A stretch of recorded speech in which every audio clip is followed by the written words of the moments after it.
Good morning, everyone. It's January 19th, 2019. Since about the 80s, there's been a rise in anti-white racism, and it's taken, gained momentum since, 2008? Something like that. So Georgia TA, some white people may have to die. The University of Georgia teaching assistant wrote Wednesday on Facebook that some white people may have to die for black communities to be made whole in this struggle to advance freedom, or to advance to freedom. He added that to suggest otherwise is ahistorical and dangerously naive. I'm going to stop right there. What do you think is going to happen if they start doing something like that? Say he gets a good following and, they start killing white people one right after another. Well, what he's not adding to that is a lot of his people will end up being killed too. Now, the black community makes up about 13% of the population. And I think it's pretty interesting how that number never goes up. But for combat available individuals, we're looking at 5 to 3%. We have way more people.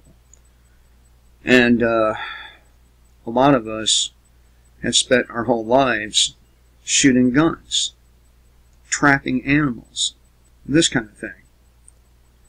So he's dangerously naive if he thinks that such an action would go off without a hitch.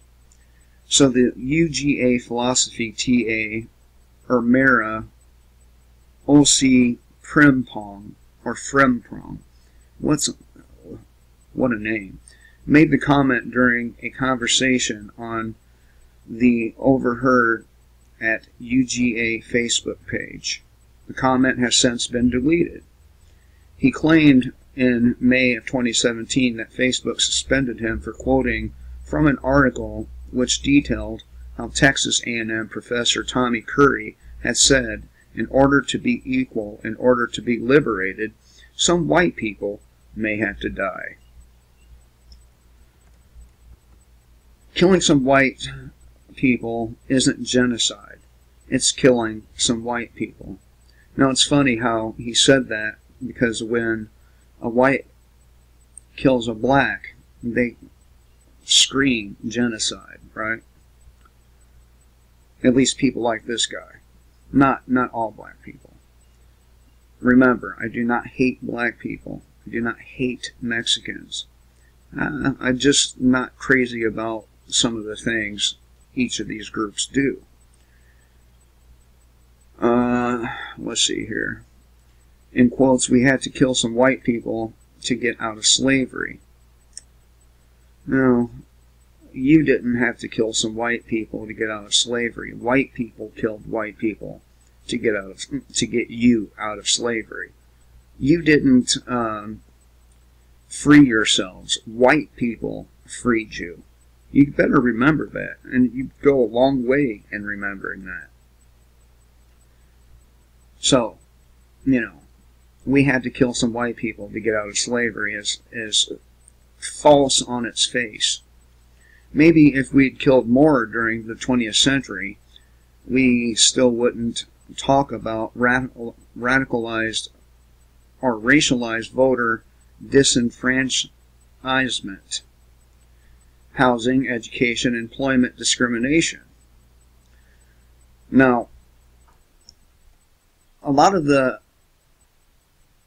employment discrimination is due to the strange names that are given to children in the black community. For example, if you can't pronounce a person's name, but you can pronounce this other person's name, it's a normal name, who are you going to hire? The person you can pronounce, or the person you're going to stumble? Stumble on trying to pronounce their name. I'm going to hire the easier person. And he says this should not be controversial.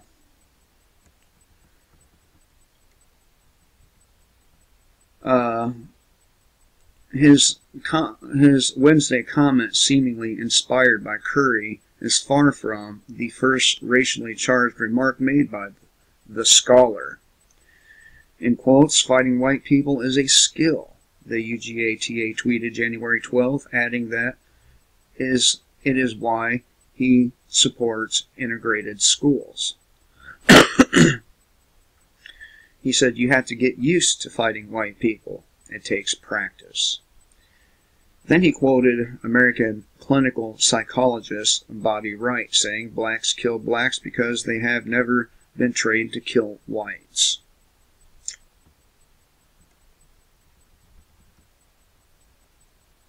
Last semester at a Young Democrats meeting, Frimpong compared Southern whites in America to sociopath and autistic kids.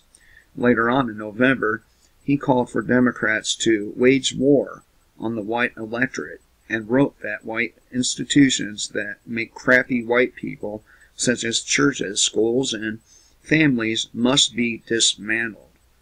Facebook subsequently gave him a temporary suspension. Despite his history with controversial racial rhetoric, UGA has chosen not to take any action. Regarding his latest comment, a spokesperson at UGA Equal Opportunities Office said in an email obtained by Campus Reform that his views expressed his personal opinion in his personal capacity on a private platform. The spokesperson also asked the recipient of the email to contact their office if any information was discovered that showed Frimpong or Pong made discriminatory or harassing comments in his capacity as a member of the UGA community. Some of his colleagues has gone as far to defend his previous comments about white Americans.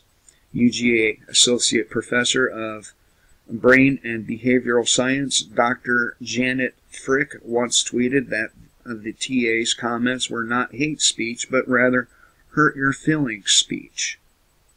It's funny, hurt your feelings speech, but when anybody else flings monkey shit at them and hurts their feelings, they flip out and get triggered, right? And they want that person banned, doxxed, and everything else. Campus Reform reached out to Frimpong for further comment, but he did not receive response in time for the publication. These people are going to get a foothold, and when they do, they're going to start killing white people at a higher rate. And when that happens, more black people are going to end up being killed as a result of that. And that's not good.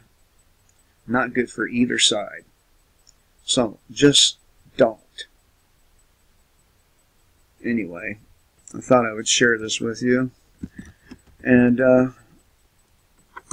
hope you all have a good day. Till next time. Kill the state, live free.